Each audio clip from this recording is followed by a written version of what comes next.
Good to see everybody. Well, that's never happened before, right?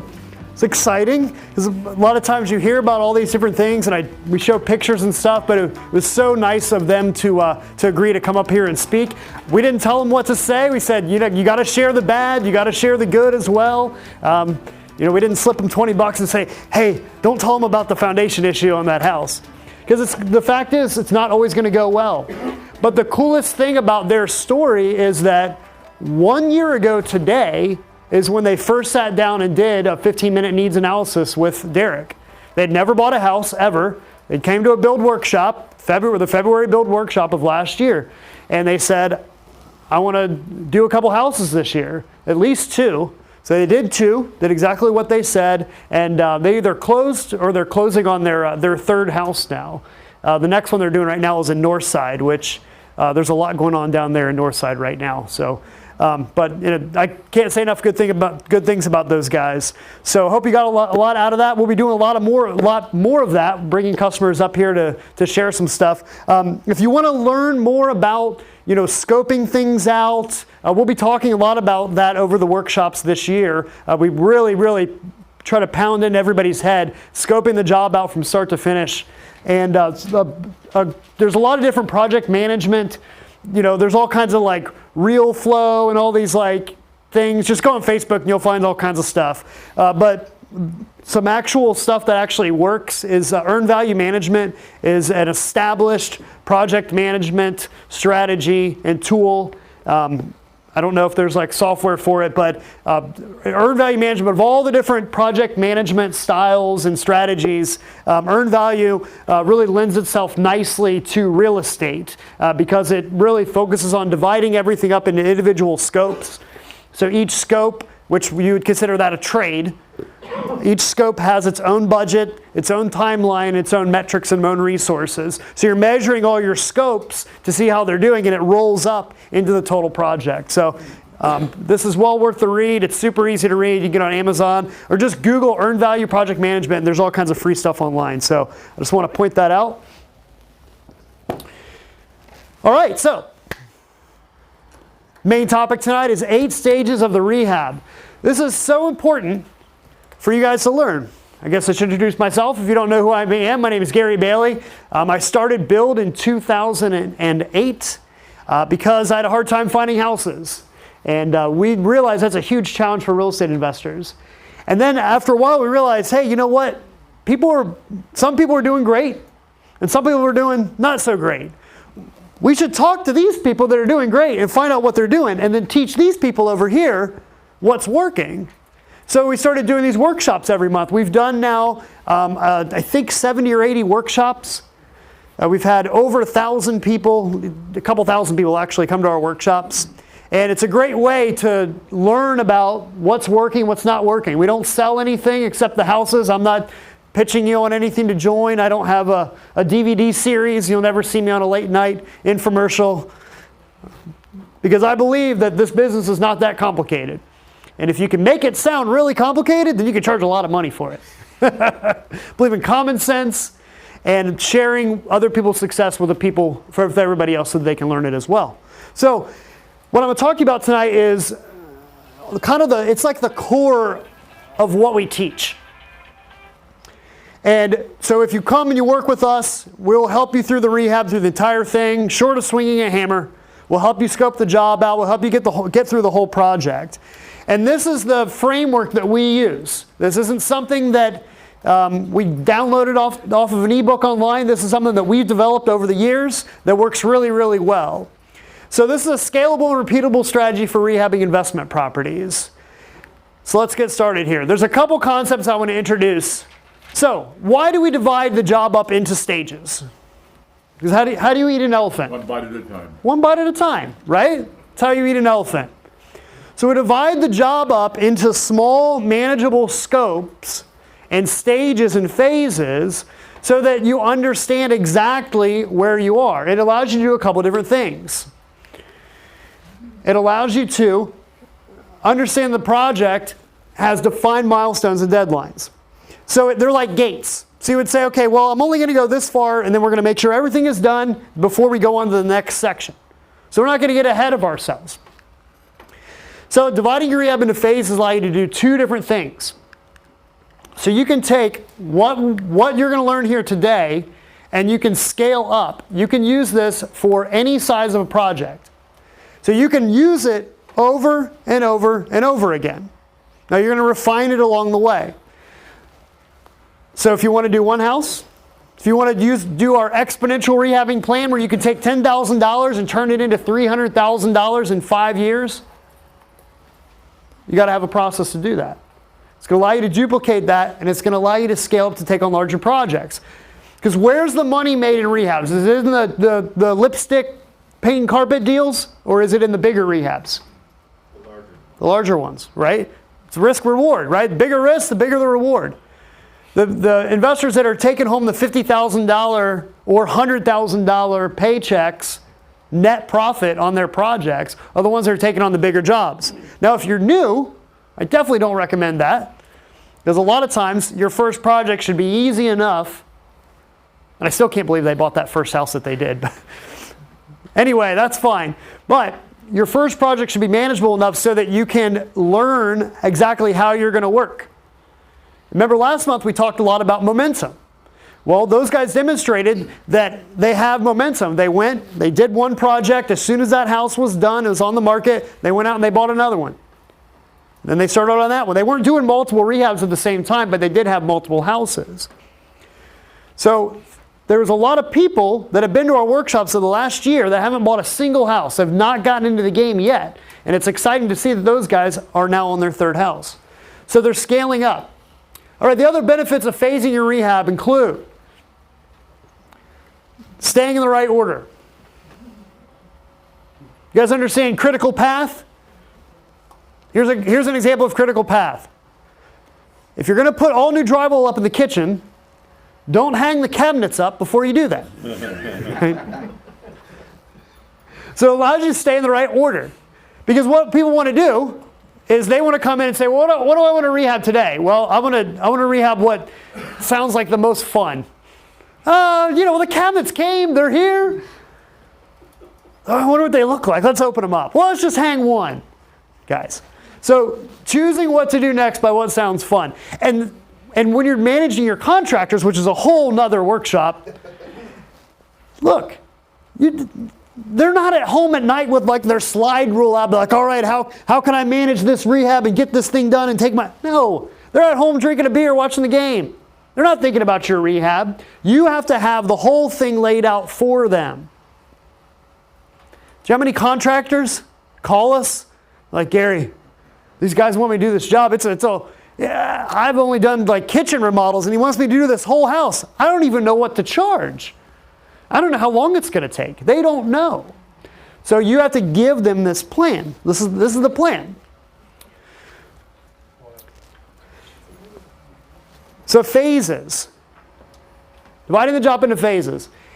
Each phase should take 1 to 3 weeks. So bite-sized chunks.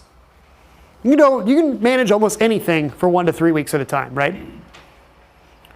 See, what we started looking at when we tried to develop this concept, we said, okay, what areas of the rehab do people typically not have trouble with? Or what contractors do they have the least problems with? Roofers, right? Window guys. Because why? It's easy, right? It's one step. You're going to put the roof on. Yeah.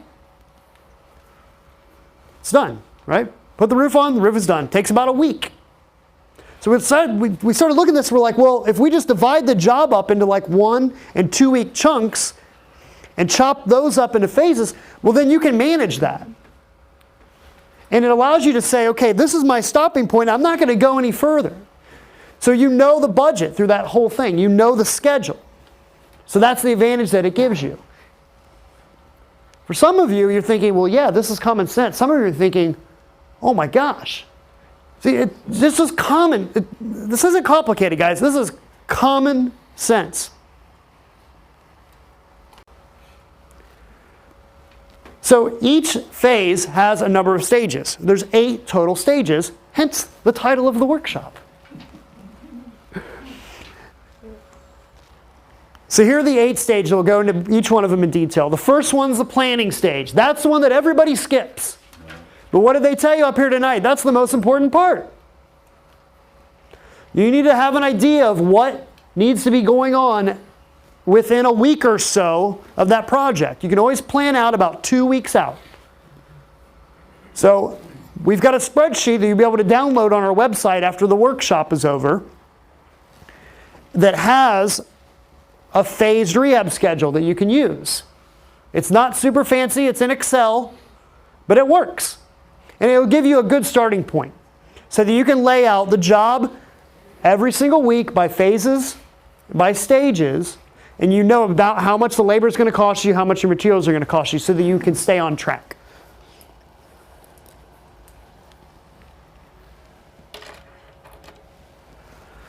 All right, the second stage is demolition. We can go through these. I'm going to touch on each one. Then you've got exterior roughing and framing. You've got drywall, tile, and painting. Cabinets, cases, and bases. Fixtures, final electric and plumbing. Paint, carpet and doors, and then the last 10%. You'll have plenty of time to write these down, so don't worry. I'll be going into each one of them individually. All right. The first stage is the planning stage. The planning stage is very, very important. It allows you to have a plan for the rehab, because you have to have some type of a plan. We got your budget written down? Oh, it's up. I got it up in my head. I know, I'm good. Okay. I just got to dump out that big box of receipts at the end to see how I did.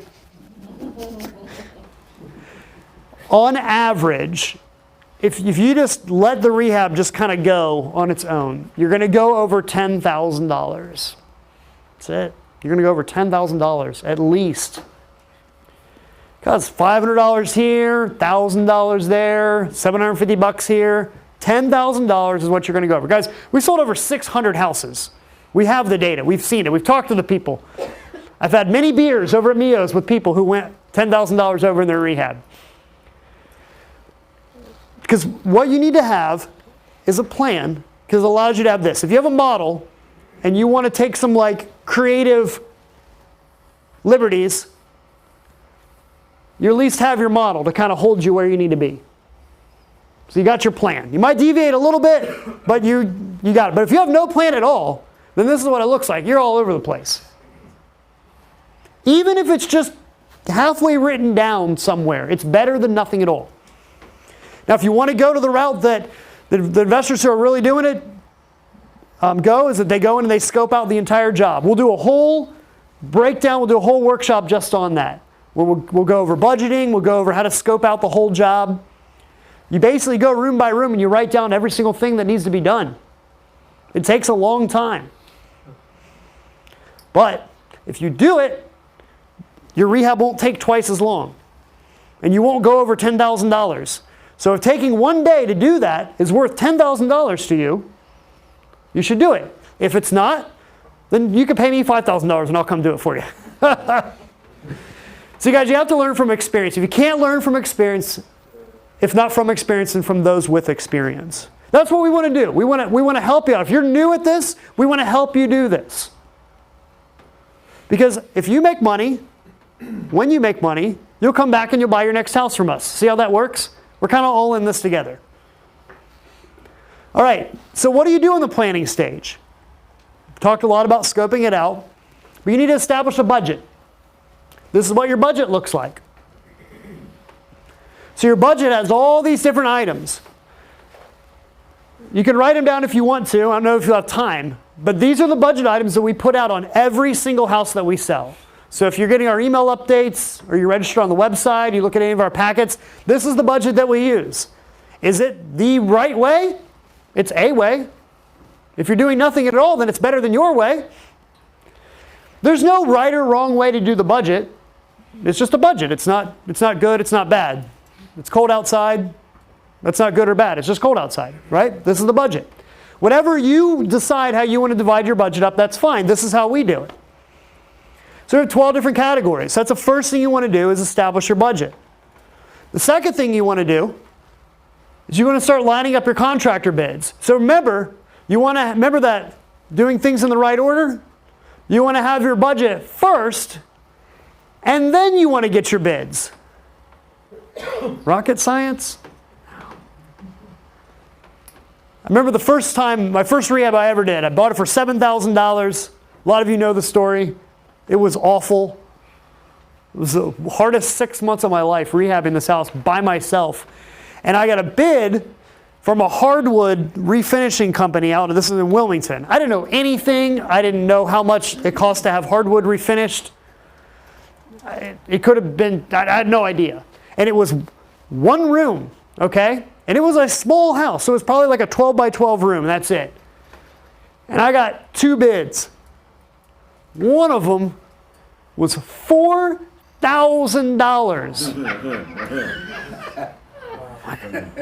That seems expensive.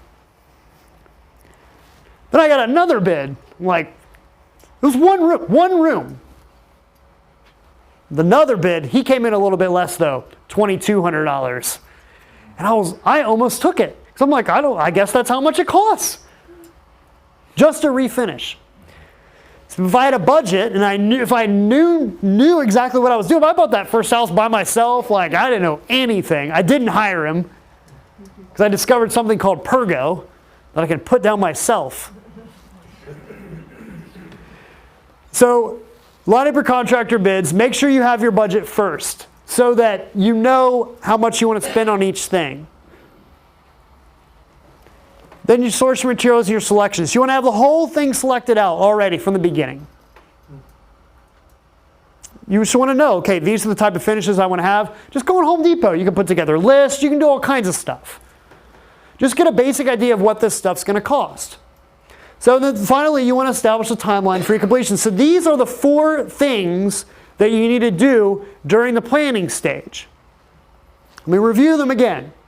So you want to establish your budget, source your materials and your selections, get a timeline. A good general rule of thumb for a timeline is this.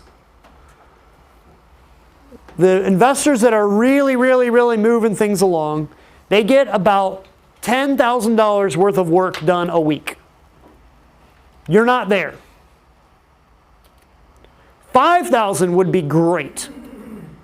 But where you want to think as a new investor is about $3,000 a week. That's about where you're going to live. And that's good. Don't let it drift down to $1,500 a week. So we talk about your rate of rehab. So if the job is a $30,000 estimate for the work, then you should be thinking about 10 weeks. $3,000 a week. Make sense? You know what that allows you to do? You ever heard beginning with the end in mind? So if you say, all right, well, I want to make X amount of dollars by the end of the year, then say, okay, well, if I want to collect that check by October 1st, you start there and then you back it up. And you say, okay, well, I'm going to need about 45 days to close after I sell it. I'm going to need about this many days on market. Then I'm going to need this much time to do the rehab. Right? So you're judging the time frame based on how big the rehab is. So instead of just saying, oh, well, that's a big job. Well, no, it doesn't fit in my time frame. You have to have a timeline. All right, so that's phase 1. Stage 1. The first stage is the planning. I spent a lot of time on that. You should spend a lot of time on that too. The planning. The cool thing about the planning part, when do you do the planning? When? Before you close. It's free time. These guys that were up here talking earlier, they use our financing. Our financing is easy, but it's not cheap. So they do all their planning before they're paying any interest. Why not? Have it so it's all ready to go. The whole thing. Then, when you close, you go on to the second stage, which is demolition. If you want to do the demo yourself, that's fine. I'll point out a couple things that aren't terrible if you decide to do on your own. You might do it one time and decide that that's probably the last time you'll ever do it again, but demolition is the first thing you should do. And demolition means getting rid of anything that's not going to be in the final finished product of the house. What's that saying? Or like Michelangelo, when he was carving the statue of David out of a big hunk of marble, what did he say? I just chipped away all the parts that didn't look like David. So you're going to get in there and you're going to take out all the stuff that's not going to be part of the final job. And it should look clean. You always recommend taking off drywall? It depends on the situation. This was one where it's that the tile was like up, it's like a College Hill house. You know, the tile's all the way up the wall and everything in the kitchen and in the bathroom. So they did it. But what they did nice clean cuts. Now this rehabber owns a very large custom home building business and has done so for like 20 some years. So when they're in between jobs, because you know, if you didn't hear about it, the home building business wasn't doing so well in 2008, 2009.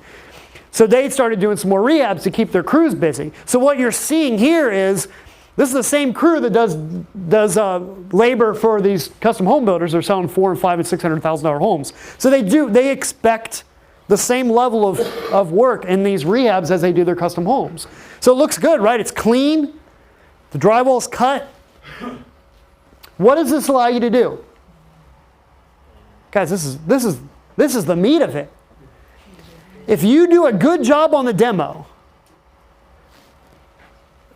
if I were to have this bid out by a plumber now who wanted to come in and say, well, what I need you to do, the scope of the plumbing is, for the rough in, is to rough in a sink, rough in a drain, and run a line for the dishwasher. How much cheaper do you think the plumber's bid is going to be when it looks like this versus go back one, that? Oh, well, he's thinking, well, heck, I just got to, he's still, you know, $50 an hour, and he better be licensed. He better be licensed. Guys, if you're going to do plumbing and electric and you're going to be moving stuff around and adding things, make sure you get a licensed plumber and a licensed electrician. The last thing you want is for the kitchen ceiling to collapse 2 weeks after you sell the house and you get a call 11 o'clock at night. I've been there. Always use a licensed plumber. Always get inspections. So, my point is this. Because you're going to be using licensed plumbers, licensed electricians, and it's going to be more expensive, you're going to pay your $10 an hour demo person to get all that stuff out of there instead of paying your $50 an hour plumber to knock a hole in the wall. So it looks like that. Make sense? I do a budgeting workshop. It's very dry. I try to make it exciting. And man, people throw their hands up the whole time. Well, how do you get it? You can't get a can light installed for that much. It's at least $150 an opening. Not when the ceiling's completely open and all he has to do is go ding, ding, ding, ding, ding, ding, and hook up the wire. Yeah, you can get it done for $50 an opening at that point instead of $150 because it's all right there. They don't want to deal with that. See how I'm spending time on the stuff that most people are like, oh yeah, that's this. No, the planning is really, really important. And the demo is very, very important. It's a close second to the planning. See, it's all about laying that groundwork. You guys ever painted before? What does it take longer to do? Prep or paint? Prep. Prep, right? We built a little room addition on the back of our house because we have a baby now. And it's like, well, I didn't have any painters available. I'm like, I'll just paint it myself. It's just one room. So I told my wife, like, I'm going to paint it this weekend. Now, spoiler alert, I did get the whole thing painted in one weekend, but she didn't understand at the end of all of Saturday, well, there was no paint on the walls. There's just these little blue lines everywhere from tape everywhere, all over everything, right? What'd you do all day? I was prepping. I was filling in the holes. I was doing all that. You didn't paint anything yet. What'd you do all day? I was out. And you were here working. Did you just sit and watch TV? I didn't see tape everywhere. No, it takes longer, right? If you do it right and you patch the holes, you do everything the right way, and you prep it, you're going to save yourself time later. So in the demo, common mistakes. Those old telephone jacks screwed onto the baseboards with the line running all around. No one will touch that except for you the night before the open house, and you're like, they still didn't get that, and then you get down and you got to pry it off, and then there's a space there because they painted around it, and you got to run to Home Depot again to get some paint just for that one. Yeah. You do it the right way, you'll save yourself the trouble. Or the doorbell that's not hooked up to anything, it hasn't been hooked up to anything in 50 years, that nobody took down during the demo phase. So would you rather pay your demo person who's working for $10 an hour to take that ceiling fan down, or would you pay your electrician who's working for $60 an hour to take that ceiling fan down? Demo guy every time, right? So demolition and planning is so important. It's a bathroom, and that's after. So again, this is clean. Jump back one more to that. I want to tell you guys something real quick. On these old, because Cincinnati's an old town, you see a lot of these houses that have these very, very solid tile floors in them. Underneath that, there's like 4 inches of concrete. I mean, the amount of work that went into these things it's immeasurable. Don't take that out. You can use that as your underlayment. You can put your tile right on top of that. You don't need concrete board. You got 4 inches of it. Because what will happen is, you take that out. One, it's going to take them an hour and 2 hours to get that thing ripped out. And then you've got to deal where there's like 2x4s on the floor, and you got to shore it up, and you just created a whole nother day of work. Probably for you, right? So use that just as a little tip. All right, if you take nothing away from this today at all, don't demo those old tile floors. All right. So the next thing you want to be going on at the same time as the demo, 3A, which is the exterior. So you really want to be working on the exterior of the house. It's because you want to get the neighbors like talking about it. Say, oh man, I'm so glad that somebody's finally doing something with that house. So those are happening at the same time. So the roof, the siding, the windows are all going on at the same time as the demo because those can overlap, right? Okay, next. Sorry, here's a breakdown of the exterior. So you've got the roofing, the windows, and the siding. You got your driveway. The next part of stage 3 is the rough-in. So the rough-in includes the rough electric, the rough plumbing, and all your framing as well. So the demo's done, rough-in is happening. So at the end of the first phase, it should look like this. It should be an empty house. All the plumbing's in there, all the electric's in there, all the framing's done. That's the end of phase 1. That is one of the hardest parts. You've got through the hardest part. The rest is easy. So going on to the next stage, you're going to do stage 4, which is drywall, tile. Jump back one, Jay. Which is drywall, tile, and the prime coat of paint. So all the hard surfaces. Again, you're looking about 1 to 3 weeks for this. Next one is all your trim carpentry at the end. So your cabinets, now you're putting in your cabinets and your counters. See, this stuff is not complicated. We don't see people mess this stuff up too often. Are we clear that the time should be spent on the planning, on the demo, right? This stuff just goes. The baseboards are installed the right way or they're not. It's one of 2 things, that's it. But with the demo and the planning, there's a lot of other factors. All right, so that's your 5th stage. Then you've got your fixtures that are going in. So you've got your final plumbing, you got your final electric. So now you're putting it all, this is when it gets fun, right? It's all now starting to come together. So your drywall's done. Now you're putting your fixtures back in. Next one, carpet, and then doors. Because I don't know what it is. You could hire a mechanical engineer to install your doors, and for whatever reason, they'll never line up with how the carpet is. So you go to and it always happens the night before the open house, right? And then you go to that bedroom to pull the door shut, and it's like this because the carpet is too high or the door's too low. So you get the carpet down, So pull the doors off for the carpet guys. They'll thank you. Right, Dan? Have them put the carpet down, then have them put the doors back on, cut them to the right length. Don't pay them until that is done. Because otherwise you're going to, hey, can you come back? None of the doors work. It's like, oh, his numbers changed. It's weird. He's got you blocked already. All right. The last thing. The three most important phases are this, or the stages. The planning and the demo. And the last stage is the most important one, the final 10%.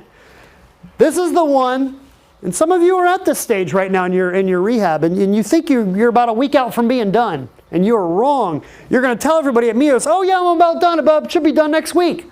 It's not going to be done next week. I want to break it to you.